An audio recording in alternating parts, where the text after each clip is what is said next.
Did you really eat dog shit, by the way? Well, I didn't eat it. I put it in my mouth and spit it back out.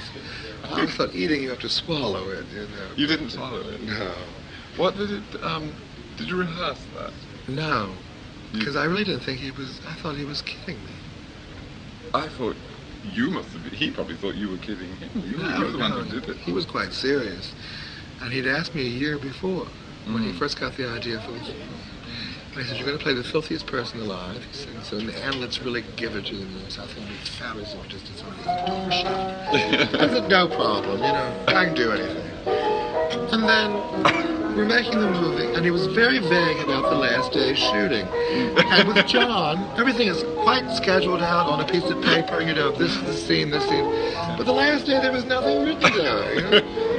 And I didn't question. I thought, well, whatever. And the Van, who was doing my makeup, was putting on my lipstick, and I'll never forget, got hysterical to the point where he couldn't do it.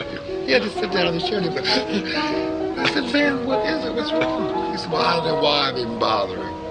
You know, he put all this lipstick on. He said, "All you're going to do is eat shit." I said, "Oh, come on, John, you're kidding. You know, he's not serious." I said, "The dog's going to be shit, and they're going to give me something fake." Yeah. Don't take any bets on it. It was done in one shot, wasn't it? He said it's going to be a one-shot deal. They're not going to turn the camera off. He said, "Don't take any bets because you're going to lose a lot of money." So we actually got on the set, and John said, "All right, here's what we're going to do today." And he was all excited. He said, "The dogs will come out. We've had him locked in the house for a week." What did they feed him on? Steaks. They gave him sirloin. He ate better than I did that week. It was a friend of mine. It was a Hungarian pulley. Pretty little sort of grey grizzle colour. Pulley, you call it. I don't know. It's like whiskers. People think it's a poodle, but it's not. It's a Hungarian sheepdog, but it has a different name.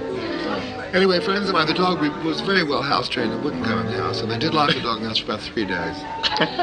And like I said, did feed him sirloins and things that was in the budget for the movie.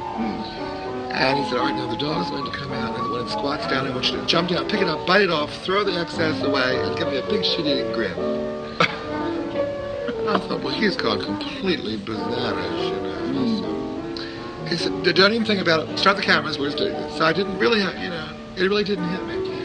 And then, all of a sudden, we followed the dog around for 3 hours. Well, it's time enough to hit you. And the dog wouldn't go. Really? And, no, but it hadn't hit me yet, because every time the dog would squat down, the cameras and the lights would turn on, the dog and start walking again. So they took the dog in the house and gave him an enema. And when they brought it back out, the dog not only shit, I mean, it shit all over the place, is the only way to describe it. And John said, "Oh, hit it, get it." So I jumped down, because the cameras were going, and I scooped it up, and I threw it in my mouth, and I was You gagged that out. And I thought, what am I doing? And he's screaming, "You want to be famous, don't you? You want to be famous?" I thought, He's well, I don't know if it's for this, you know. Right, though. To be famous for the shit eater, you know. So he said, "One day you're either going to thank me or you're going to hate me for this." You know? He said, "It's either going to make you famous or we'll never hear from you again." So I put it in, I gave him this grin. On the tongue, the brown comes on the tongue. And then I spit it out. And I had 3 bottles of Listerine mouthwash. And called the hospital, and I was sure I was dying of some rare disease. So it was amazing that you did it. And I don't ever want to repeat it. What was going through your head? Well, at the time, my head was spinning. And when I was finished, I was so sorry. So what have I done? But it was an amazing moment. And then, that was 1969. And for 2 years, John showed that movie to every distributor And they wouldn't in America. Nobody would touch it with gloves. And they said, "There's no audience for this movie."